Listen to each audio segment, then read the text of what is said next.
하나님 말씀은 마태복음 5장 9절에 있는 말씀 봉독해 드립니다. 우리 신약 성경 5쪽에 나와 있는 마태복음 5장 우리 9절에 있는 말씀 찾으셔서 우리 다 같이 우리 한 목소리로 봉독하겠습니다. 시작. 화평하게 하는 자는 복이 있나니 그들이 하나님의 아들이라 일컬음을 받을 것이미요. 아멘. 우리 주님의 크신 은혜가 이 시간 예배하는 우리 모두와 함께 하시기를 주님의 이름으로 간절히 축복을 드립니다.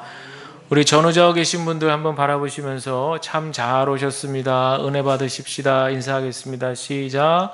참 잘 오셨습니다. 은혜 받으십시다. 아멘. 감사합니다. 오늘 팔복의 말씀 중에 7번째 말씀인데요. 화평하게 하는 자는 복이 있나니 그들이 하나님의 아들이라 일컬음을 받을 것이라, 이렇게 오늘 말씀한 내용입니다. 화평, 즉 평화와 관련된 말씀이거든요. 오늘 말씀이 요즘에 러시아 우크라이나 전쟁이 한창이기 때문에 이 평화라고 하는 단어가 좀 아득하게 느껴지고 멀게만 좀 들려지기도 합니다. 또 전쟁의 아픔을 간직하고 있는 우리 민족의 경우가 있기 때문에 이 평화란 말은 좀 요원하게 들리기도 하고, 또 다른 말로는 소원으로 우리 마음 가운데 간절하게 남아있기도 합니다. 제가 초등학교 때 TV에서 남북 이산가족 찾기 프로그램 본 기억, 우리 여러분들도 다 기억이 나실 텐데, 그때 참 애타게 가족 찾는 그런 모습들이 지금도 아직도 생생합니다. 몇 년 전에 이것을 또 영화해가지고 국제시장 이렇게 제목해서 개봉했는데, 무려 우리 국민의 1,400만 명이나 되는 국민들이 이 영화를 찾아서 보았던 것이 얼마나 우리 민족의 이 정서와 잘 맞게 만들었기 때문에 많은 분들이 보았던 것이죠. 이렇게 우리 민족은 애환도 많고 또 헤어짐에 대한 슬픔도 있고 또 평화를 향한 갈구함도 있다. 저는 그렇게 보여집니다. 오늘 본문에서 예수님께서는 화평하게 하는 자는 이렇게 말씀을 시작하시는데, 이 말은 평화를 만드는 사람은 이라는 좀 더 적극적인 그런 의미입니다. 이 말 속에서만 보더라도 평화라고 하는 것은 저절로 이루어지는 것이 아니다라는 거죠. 우리가 그렇게 마음으로 애타고 바라는 그런 통일도 저절로 이루어지지 않는다는 겁니다. 그래서 예수님은 말씀하시기를 평화를 이루기 위해서 애쓰고 노력하는 사람, 이런 사람이 복이 있다, 이렇게 얘기합니다. 그러나 한편으로는요, 평화를 이루려고 애쓰고 노력하는 사람이 있는가 하면은 평화를 깨트리려고 하는 사람들도 있는 걸 알 수 있습니다. 이런 사람들에게는 저주와 심판이 내리죠. 초기 기독교 사회에서 신뢰받았던 문서 중에 쿰란이라고 하는 이제 문서가 있는데, 거기에 나오는 기록된 말을 보면 평화를 만드는 사람은 복되다, 평안 중에 있는 사람을 해치는 자는 저주를 받는다, 이렇게 나와 있습니다. 이런 사람들은요, 평화를 위해서 일하지 않고 평화를 심기 위해서 노력하지 않는 사람들이라는 얘기죠. 고대 로마는 팍스 로마나라고 하는 그런 이름으로 이상적인 사회를 세웠습니다. 그러나 이 팍스 로마나라고 하는 말의 뜻은 로마에 의한, 로마를 위한 평화다, 이런 뜻이거든요. 결국에는 이 말은 자기들만이 좋은 그런 평화를 추구하는 것이지 허울 좋은 평화에 불과하다, 이런 얘기입니다. 이런 사람들은 하나님의 아들이요 딸이 될 수 없다는 얘기죠. 그러니 우리가 먼저 오늘 말씀을 통해 깨닫는 것은 하나님의 말씀에 따라서 우리 모두가 이 땅에서 평화를 만드는 사람들이 되어야 한다라고 하는 사실을 여러분들 기억하시길 바랍니다. 그렇다면 우리가 추구해야 될 평화는 무엇인가요? 그것은 바로 하나님 중심의 평화예요. 하나님 중심의 평화를 추구해야 됩니다. 그래서 성경은 이야기하기를 이 하나님이 주시는 평화가 우리의 마음과 이 사회와 이 나라를 평화롭게 하는 터전이 된다 말씀합니다. 그러니 우리 그리스도인들이 추구해야 될 평화는 하나님 중심의 평화 외에는 다른 것이 없어요. 따라서 우리가 어떤 상황이나 조건을 가리지 않고 허락하신 그 평화를 받은 사람들은 모든 악조건을 뛰어넘어서서라도 평화를 심는 노력이 있어야 된다는 얘기예요. 우리가 하나님의 자녀라고 불리우는 이유 중에는 바로 이런 이유가 있다는 사실을 여러분들 기억하시길 바랍니다. 그렇다면 오늘 본문에서 나오는 이 평화라고 하는 이 단어는 구체적으로 무엇을 뜻할까요? 우리 주님 예수 그리스도의 십자가 사랑입니다. 우리 한번 화면을 보시고 다 같이 에베소서 2장 14절로 16절의 말씀 따라하겠습니다. 시작. 그는 우리의 화평이신지라 둘로 하나를 만드사 원수된 것 곧 중간에 막힌 담을 자기 육체로 하시고 법조문으로 된 계명의 율법을 폐하셨으니 이는 이 둘로 자기 안에서 한 세 사람을 지어 화평하게 하시고 또 십자가로 이 둘을 한 몸으로 하나님과 화목하게 하려 하심이라. 원수된 것을 십자가로 소멸하시고 아멘 그랬습니다. 당시에 유대인들과 이방인들 간의 갈등이 있었어요. 유대인들은 조상 대대로 물려받은 율법 준수가 그들의 신앙의 척도였습니다. 이방인들은 하나님 모르고 제멋대로 마음껏 죄 지으면서 살다가 바울이 전한 복음을 듣고 예수를 그리스도라 믿고 고백하면서 구원함을 얻은 이들입니다. 그런데 복음은 유대인이든 그렇게 어릴 때부터 율법을 철저하게 지키려고 애쓰고 노력한 유대인이든 허랑방탕하게 살다가 예수 믿어서 그리스도인이 된 이방인이든 상관없이 다르지 않다고 얘기합니다. 이미 바울은 로마에 보낸 로마서라는 편지에서 그렇게 강력하게 피력했습니다. 이 말은 무슨 뜻일까요? 유대인이든 헬라인이든 인간은 곧 죄인이다. 이 등식에는 변함이 없다는 그런 얘기입니다. 아무리 선조 때부터 율법을 잘 지키고 또 지키고 우리 집안 가문이 대대로 믿음을 지켜왔다고 해도, 그래서 유대인 중에 유대인이라고 자부심을 가져도 우리 모든 인간은 죽음이라고 하는 관문 앞에 다 설 수밖에 없는, 죽을 수밖에 없는 죄인임에 틀림없다는 그런 얘기입니다. 바로 여기에 평화의 비밀이 있습니다. 평화라고 하는 것은 바로 죄인 대 죄인 간의 관계를 새로운 관계로 만들어주는 거예요. 예수 그리스도의 십자가 은혜가 바로 그 비밀이 되는 줄로 믿습니다. 우리가 잘 아는 인간의 죄의 기원을 좀 더 알아볼까요? 아담의 원죄이죠. 뱀의 유혹으로 인간에게 죄라는 것이 들어왔습니다. 이 죄라고 하는 것이 들어오면서 어떤 현상이 벌어집니까? 하나님을 적대하게 됐어요. 결국에는 에덴 동산에서 쫓겨나게 됐습니다. 이 말은 죄로 인해서 하나님과 평화로웠던 관계가 깨졌다는 얘기예요. 여러분, 우리 사람들과의 관계도 한번 잘 생각해 보세요. 좋았던 관계가 깨어지는 경우, 어떤 경우입니까? 어쨌든 한쪽이든 간에 잘못한 일이 있으면 그 관계, 좋았던 관계 깨지는 거죠. 그래서 다시 그 깨진 관계가 회복되기 위해서 잘못을 구하고 용서를 구하고 용서를 해주고 뭐 이런 노력들이 필요한 것이죠. 뱀의 유혹으로 인간이 죄를 지르고 그것으로 인해서 인간 존재의 근원이신 우리 창조주 하나님과 그 관계가 완전히 깨어져 버린 거예요. 관계가 멀어져 버렸습니다. 다시 회복하면 되는데 인간이 좀처럼 자기 잘못을 인정하지 않아요. 계속해서 죄의 역사를 이어갑니다. 더더군다나 하나님 없이도 난 살 수 있다. 이런 오만방자한 생각을 하면서 그릇된 인간의 욕심으로 바벨탑을 쌓아가는 거예요. 하나님은 그때까지 하나였던 한 언어를 흩으시고 서로가 못 알아듣게 그렇게 하셨습니다. 이것이 인류의 역사예요. 이것이 바로 인간의 죄의 역사입니다. 자, 그래서 로마서 5장 10절 한번 화면 보시고 따라하시죠. 시작.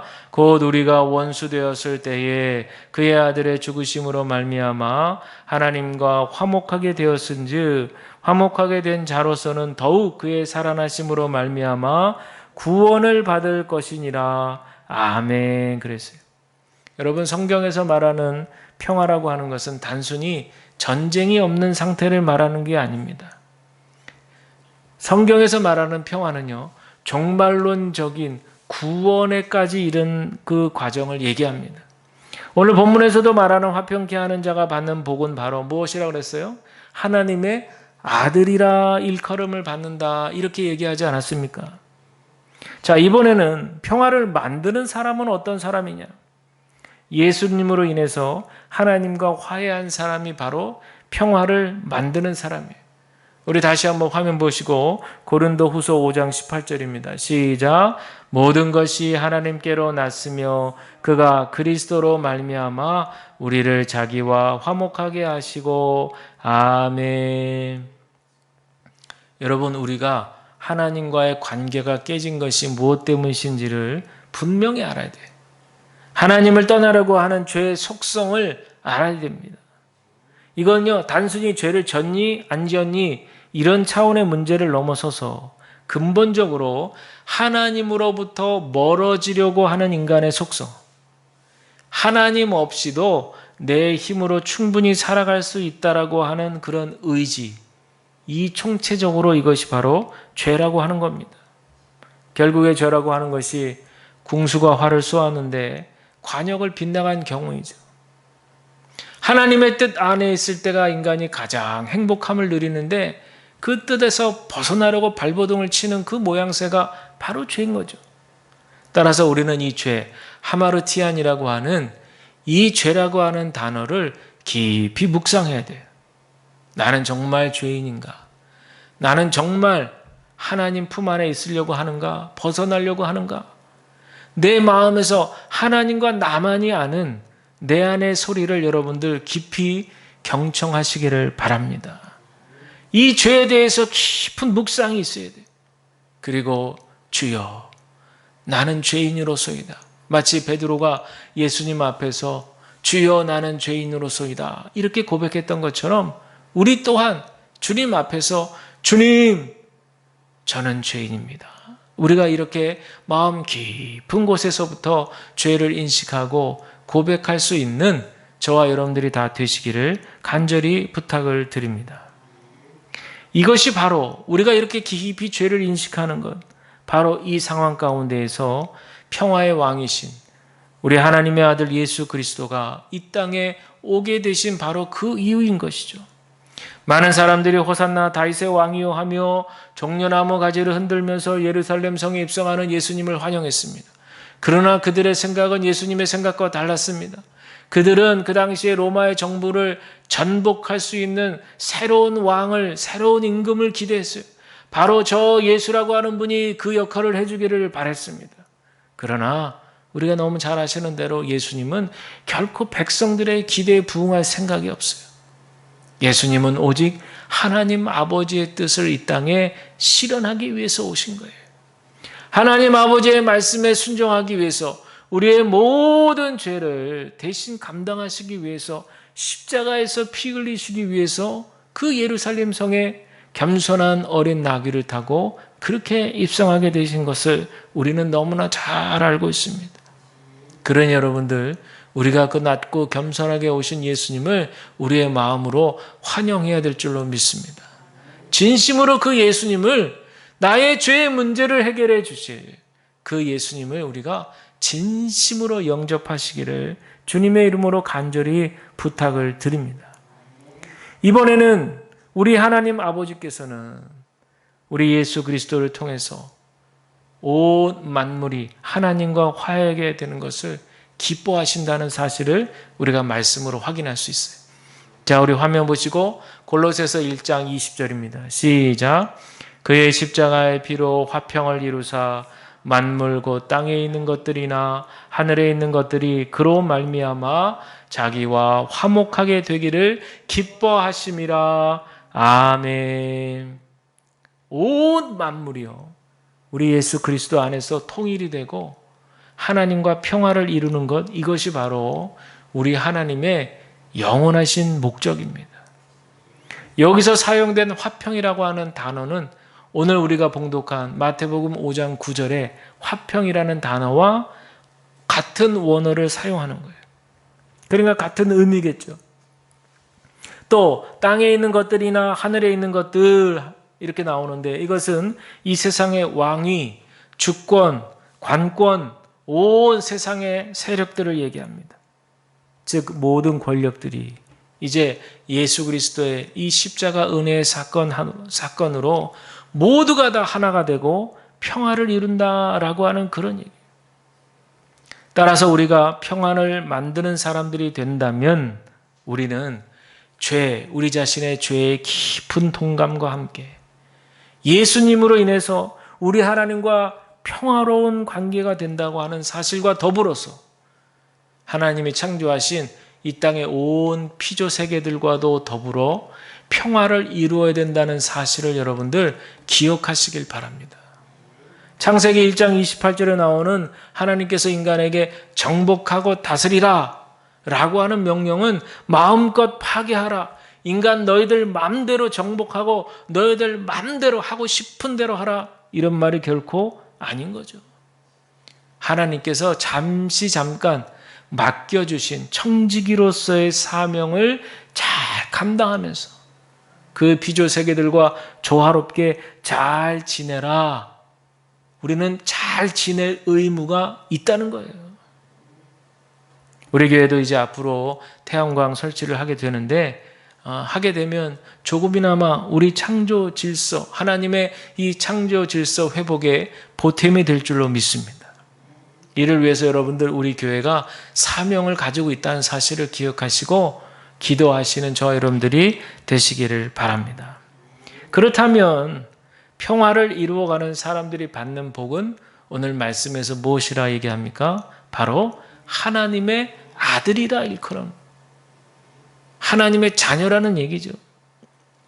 앞서도 말씀 잠깐 드렸지만 이 말씀은 구원론적 의미를 갖는 그런 관계적 용어입니다. 요한복음 1장 12절에 보면 영접하는 자 곧 그 이름을 믿는 자들에게는 하나님의 자녀가 되는 권세를 주셨으니 그랬어요. 또 로마서 8장 14절에는 무릇 하나님의 영으로 인도함 받는 사람은 곧 하나님의 아들이라 이렇게 말씀했어요. 여러분 한번 생각을 해보세요. 아버지와 자녀, 어머니와 자녀의 관계는 인간들 간의 관계 속에서 가장 친밀한 관계죠. 가장 친밀한 관계.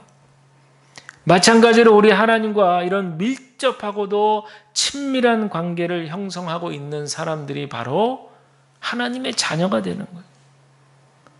더 나아가서 이 말씀은 종말론적인 그런 약속의 성격이 있기 때문에 지금도 이렇게 평화가 깨져가고 있고 파괴되어 가고 있는 이 현실 속에서도 꾸준하게 세상에서 평화를 만들어 가려고 애쓰고 노력하는 사람들에게는 반드시 하나님께서 하나님의 자녀라고 칭함 주신다는 얘기예요.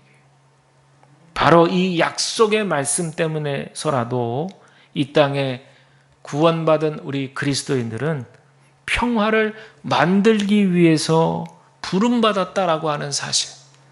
저와 여러분 우리 모두는 평화를 만들어가기 위해서 부름받았다는 사실을 여러분 기억하시길 바랍니다. 자, 그러면 이제 결론적으로 우리는 어떤 평화로운 세상을 만들어야 할까요?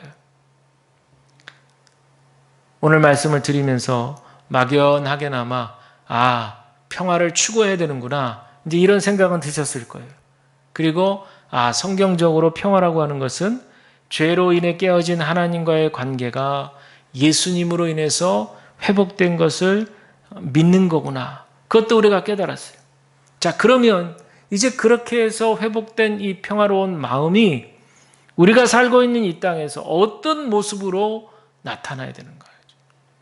첫 번째는 구원론적인 의미로서 내가 예수님으로 인해서 여러분 깨어졌던 하나님과의 관계가 다시 화목하게 되었다면 우리 주변의 분들에게 복음이신 이 예수님을 말로써 혹은 행동으로써 선한 행동으로 전함으로 그들도 진정한 평화를 맛보아야 될 줄로 믿습니다. 이것이 여러분들 평화를 추구하는 사람들의 모습이에요. 이럴 때 십자가의 수직적 평화와 수평적 평화가 조화를 이루는 겁니다. 우리가 십자가 수직과 수평으로 이렇게 되어 있는데 수직은 하나님과 우리와의 관계고 수평은 이웃과 이웃의 관계잖아요. 이 수직적인 하나님과의 관계가 회복이 될 때 이제 더불어서 수평적인 우리 이웃과의 관계 속에서 평화를 이루어야 된다는 거예요. 그리고 그들도 그 평화를 맛보아서 그 주님의 평화를 맛보아 이룰 수 있도록 우리가 힘써 애쓰고 도와야 된다라는 겁니다. 이것이 바로 첫 번째로 우리가 평화를 추구해야 되는 이유인 것을 여러분 기억하시길 바랍니다. 그럼 이렇게 하려면 어떻게 해야 되느냐? 끊임없이 나를 비우고 그 비워진 그릇에 예수님을 채워야 돼요. 내 안에 나로 가득 차 있고 내 안에 내 욕망과 내 욕심으로 가득 차 있으면요, 주변이 보이질 않아요. 지금 내 주변에 어떤 어려움에 처해 있는 이웃이 있는지, 지금 내 가족 중에 뭔가 좀 보듬어줘야 될 가족이 있는지 없는지 보이질 않아. 당최 보이질 않아. 물리적인 거리감은 가까이 있는데도 마음의 거리가 너무 먼 거예요. 이럴 수가 있습니다.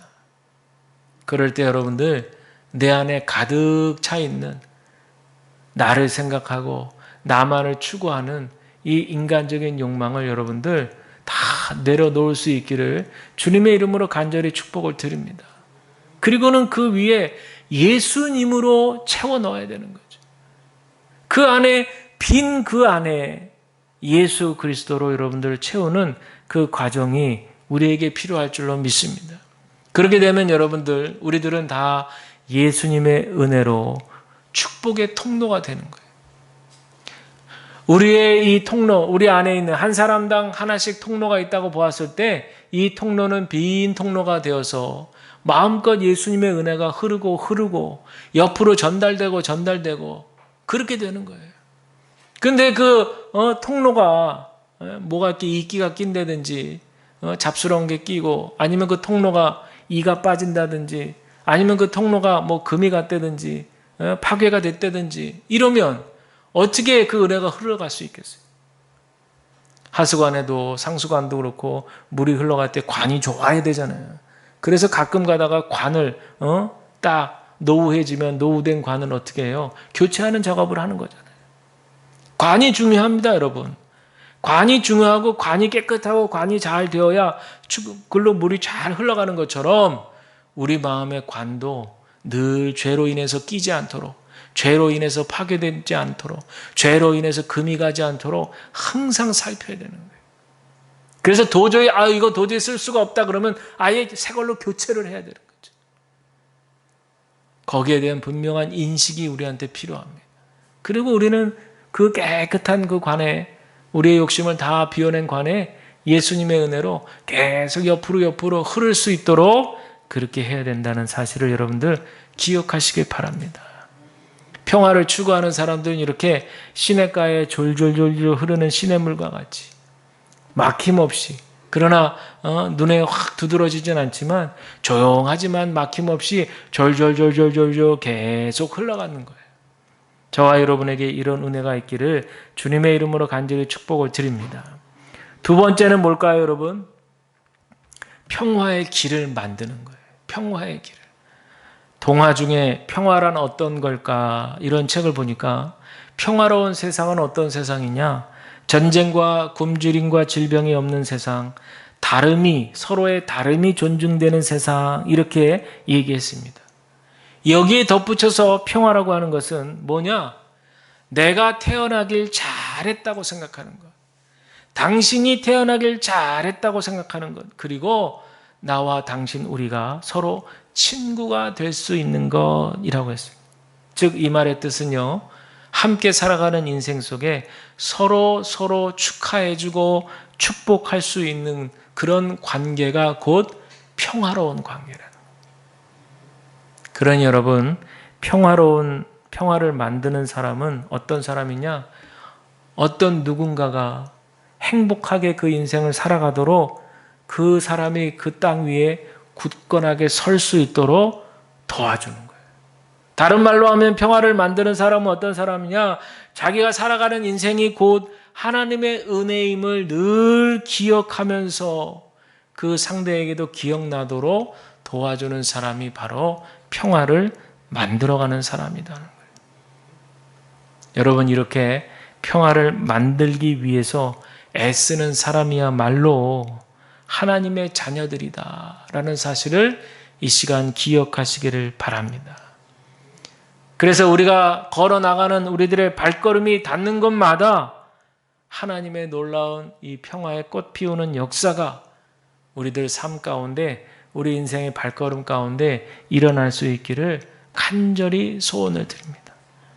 바라기는 저와 여러분들의 이 남겨진 우리 인생의 삶 가운데 평화를 만드는 사람들이 되어서 하나님의 축복의 통로로 사용되어지는 우리 모두가 다 되시기를 주님의 이름으로 간절히 축원드립니다.